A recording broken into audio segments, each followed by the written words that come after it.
Assalamualaikum everyone, my name is Eman and this presentation is about amidotrizoate. What is amidotrizoate? It is also known as diatrizoate. It is basically used in the diagnostic radiology field as a contrasting agent. It is present in its administering form as salts of meglumine or sodium salt.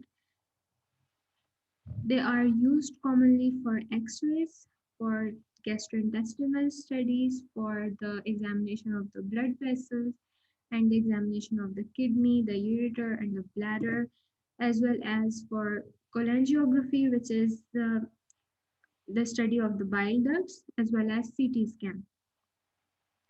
It comes under the brand names. The most common brand name is the gastrografin, which is the combination of ditrizoate meglumine and ditrizoate sodium.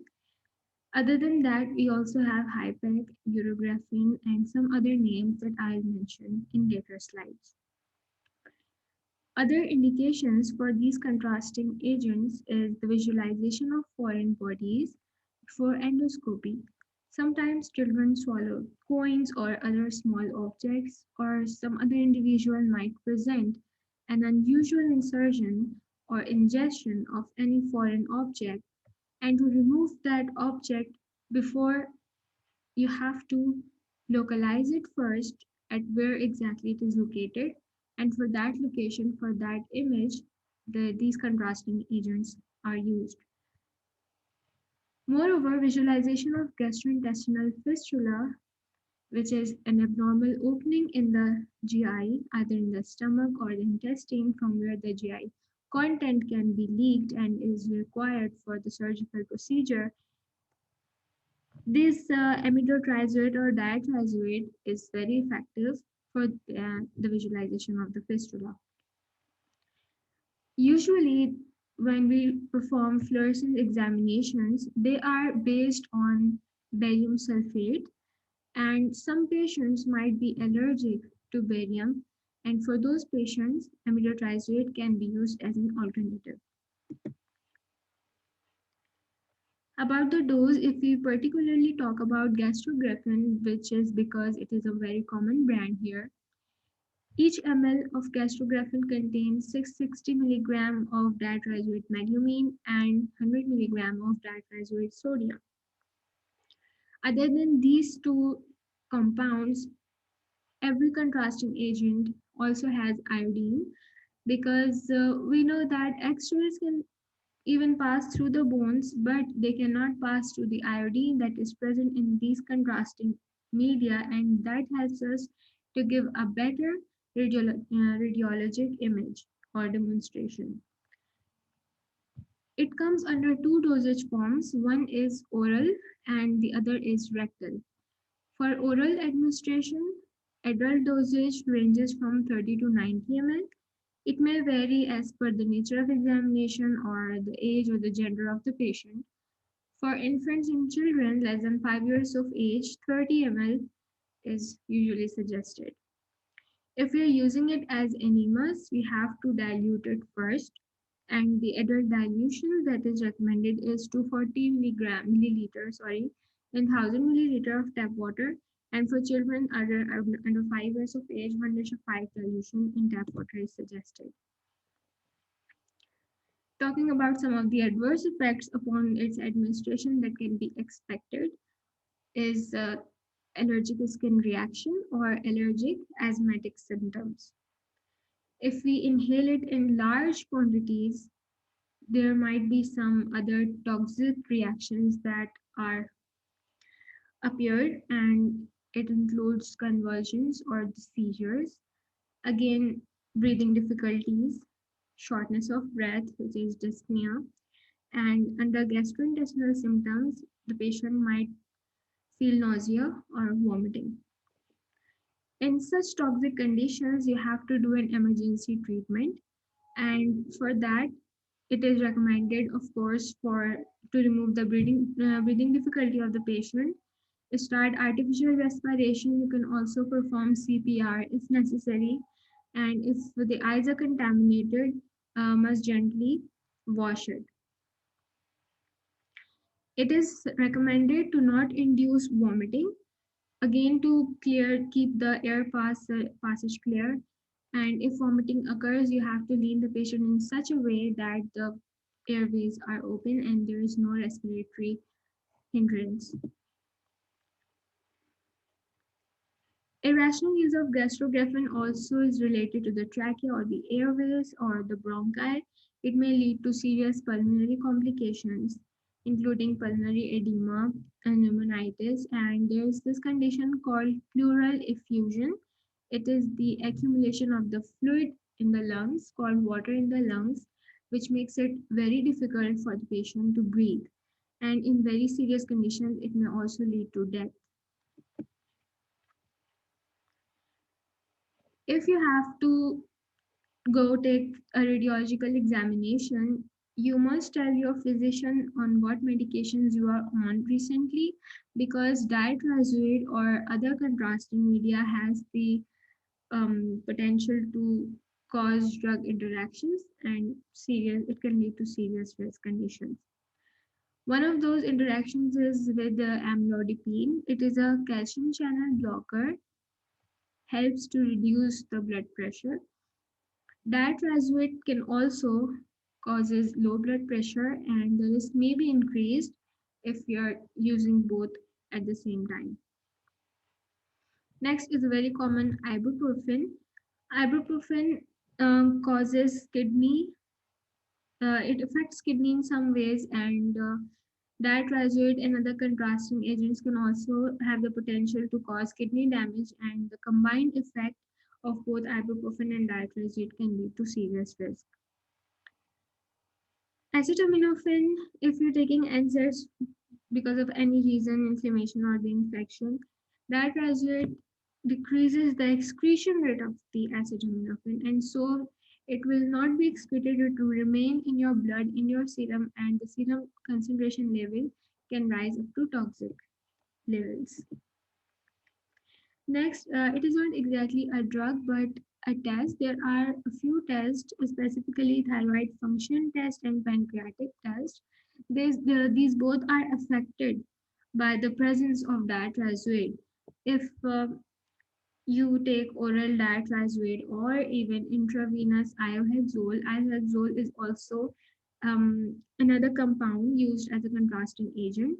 They suppress the conversion of T4 to T3, which is exactly what we are trying to find out in the thyroid function test. And so they interfere with the test. During pancreatic test, it may cause false low trypsin levels.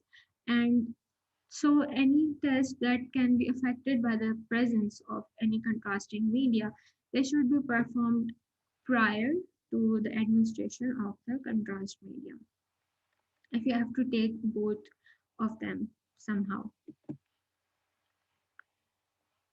Alternative brands other than gastrografin that contains diatrizoate meglumine and diatrizoate sodium, as I mentioned, is the iohexol. Iohexol has a brand name called Omnipet, and the advantage is that it is a low osmolar contrast media. Low osmolarity causes less water influx from the surroundings, from the enteric fluid, and it helps improve the radiographic imaging. Some patients might be allergic to iodinated contrast media, as some patients might be allergic to barium previously. So we have another alternative called gadolinium, which is more of a MRI contrasting agent and less of an X-ray, but it is also used for X-ray angiography in patients with severe allergy.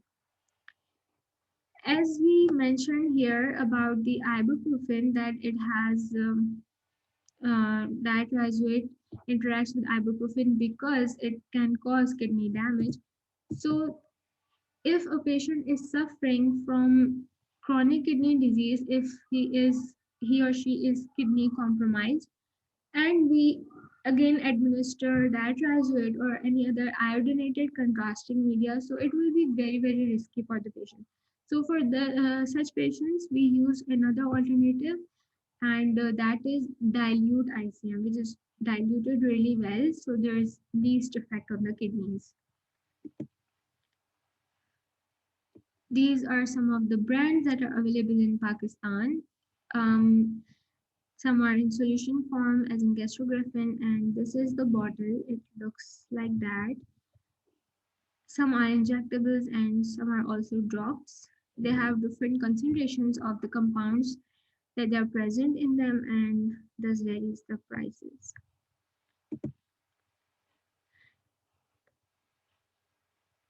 Okay. Um, Making the role of amyloid more clear and effective, let's present to you a case. We have a female patient aged 85 years, and she comes in with a chief complaint of abdominal pain and vomiting and non-bloody diarrhea, and she has not had a bowel movement in the past 2 days, and she has a history of removal of part of the bowel because of the inflammation in the diverticula, which is present in the intestinal walls. So what we do is we know she has the history of the bowel, so we perform a radiology examination, fluoroscopy for the small bowel follow through, and for that we used 200 ml of gastrografin administered by an NGT. This is the number one is the preliminary film in which there is no contrasting agent or had been just administered.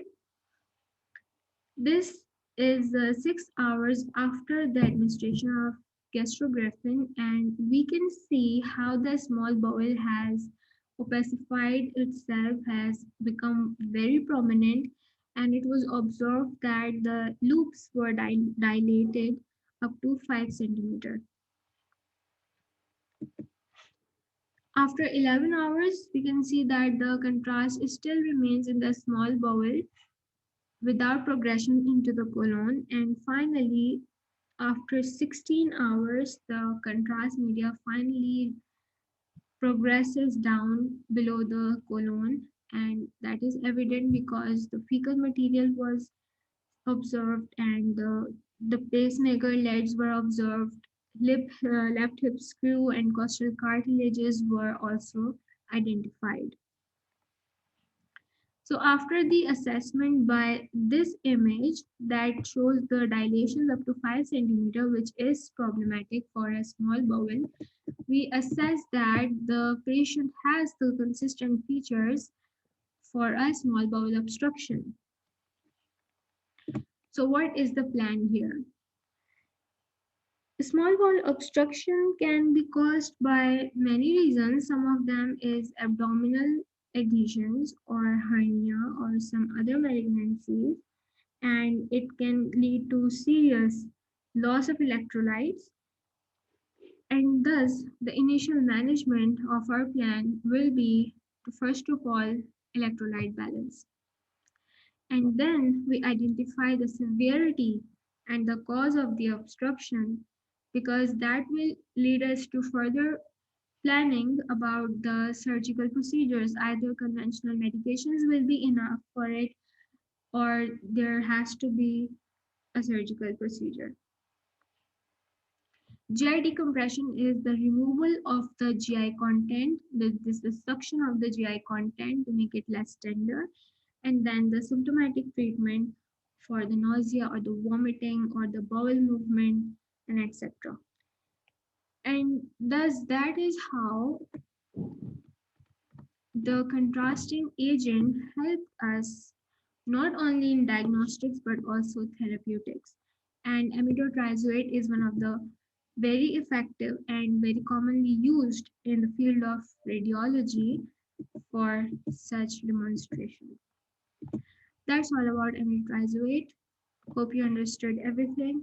Thank you so much. Allah Hafiz.